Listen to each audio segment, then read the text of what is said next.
What's up guys? Welcome to AnimeKouhai. If you'd like to help me out, please hit the like button and subscribe to my channel. Invoking her new strength, Kigali activated the ultimate enchantment, Book of Prophecy Agastia. This ability allowed her to anticipate Jahil's movements as though she could glimpse into the future.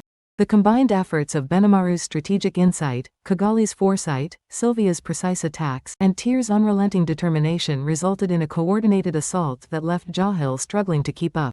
His overwhelming power was not enough to turn the tide against such a well-executed effort. Moreover, Benimaru had already faced Jahil once before. In their first encounter, the disparity in power had caught him off guard, but now, having studied Jahil's abilities, Benimaru knew exactly what to expect. Once understood, Jahil's power ceased to be a threat. Benimaru adhered to Rimmaru's philosophy: never engage in a battle without a clear path to victory. His presence on the battlefield was itself a testament to their chances of success. With every necessary element of their strategy in place, the moment of triumph drew near. Oblivious to this, Jahil growled in frustration. "You insolent pests! Have you forgotten just how terrifying I am?" He fired another volley of fireballs at Kigali, his voice echoing as he concealed himself within the fiery aftermath of the explosions. Using the blasts to propel himself forward, Jahil rapidly closed the distance, intent on eliminating Kigali first. It was a sound tactical decision. Targeting the weakest opponent was a tried and true strategy. Unfortunately for Jahil, his thoughts and intentions were painfully predictable, and his actions were exactly what everyone had anticipated. I have never had a fight go this smoothly before. Rimmaru isn't the only one to be wary of. As allies, they're incredible, but imagining them as enemies sends a chill down my spine. Kigali reflected. Meanwhile, Tyr, tasked with the most dangerous role, felt a deep sense of reassurance. This was all thanks to Benimaru's exceptional leadership. Though he often appeared meek in Rimmaru's presence, Benimaru possessed a strong sense of responsibility as a leader. Like Diablo, he became far more reliable and diligent in Rimmaru's absence. This was why Benimaru now had his focus sharpened to the utmost. Linked to his subordinates through the telepathy net, and empowered by the will control ability of his ultimate skill, Heat King Amaterasu, Benimaru orchestrated their teamwork as though they shared a single mind. The outcome was remarkable. They were holding their own against Jahil, a foe vastly superior in raw power. On his own, Benimaru would never have been able to defeat Jahil. Their shared flame-based abilities meant that Benimaru lacked the decisive edge to claim victory, no matter how strategic he was. Previously, his only option had been to fight to avoid losing. But now the circumstances had changed. With Sylvia as the critical force, Kigali as a strategic safeguard, and Tyr providing timely support, Benimaru felt confident that defeat wasn't even on the table. Zalario cast a sidelong glance at Jahil, feeling a flicker of surprise. By sheer strength, Jahil should have outmatched his opponents, yet here he was, being overwhelmed by a team of lower-ranked combatants. Jahil isn't an idiot. He may be arrogant, but he doesn't let his guard down. Which means, that man is just better. Zalario thought, his gaze shifting to Benimaru. Though Benimaru wasn't directly engaging in the fight, his interventions at key moments were precise and impactful. Sharing the same flame-based lineage as Jahil, Benimaru effectively countered his opponent's fiery onslaughts. The fire attribute's strength lay in its concentrated energy, but its effectiveness dropped sharply when redirected. Jahil's superheated flame attacks, fueled by his dominance over magicules, were no exception.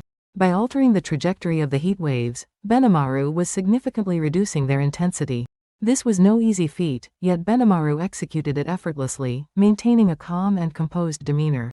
Zalario couldn't help but feel impressed, acknowledging Benimaru's skill even as an adversary. However, Zalario also recognized that Jahil had a clear advantage in terms of raw energy. No matter how proficient Benimaru's interference was, it wouldn't protect him from an uncontrollable burst of flame if it landed directly. He's doing well to avoid that situation, but surely Jahil must be getting frustrated by now. Jahil, renowned as the Great Sorcerer Emperor, should have realized that unless he dealt with Benimaru's interference, he would find himself in dire straits. Still, this is impressive. Zalario admitted to himself. Benimaru's leadership was remarkable, and the battlefield reflected it. The explosions and impacts were relentless, and while it appeared at first glance that Jahil had the upper hand, this illusion had delayed Jahil's recognition of his own precarious position. The team's coordination was seamless, with each member executing their role with precision. At the center of it all was Benimaru, orchestrating the battle like a master strategist. While a formidable warrior in his own right, his talent as a general shone even brighter. Secretly, Zalario acknowledged Benimaru as a dangerous adversary. You dare take your eyes off me while we're still fighting? Leon's voice was calm as his blade clashed with Zalario's in a flurry of rapid strikes. He wasn't angry, his tone suggested he was simply stating a fact. Zalario smirked faintly and responded. Not at all, the skill level here is evenly matched. Whoever gets reckless first is the one who'll lose. Despite Zalario's words, he effortlessly parried Leon's strikes. However, there was truth in his statement.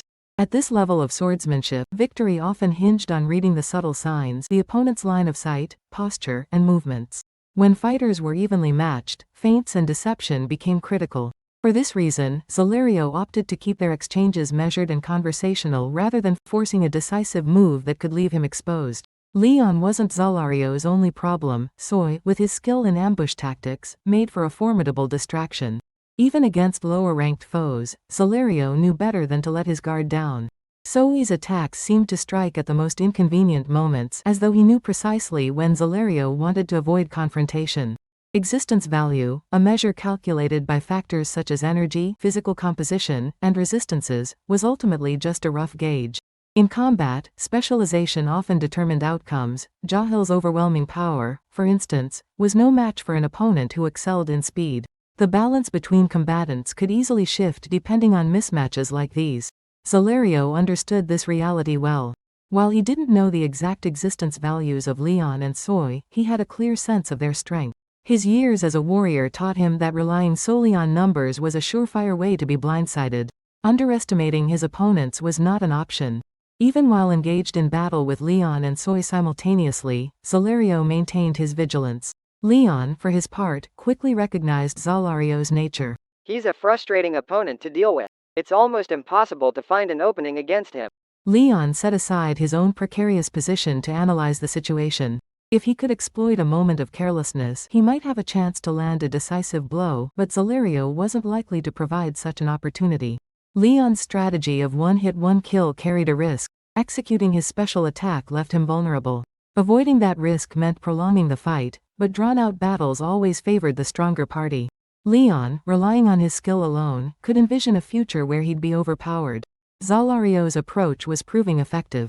The dynamic between the two combatants was clear. Zalario remained calm and composed, while Leon's frustration steadily grew. Fortunately, Leon wasn't fighting alone. Keep your cool. Don't let him throw you off with his words. Soi's voice came from nearby, murmured just loud enough for Leon to hear.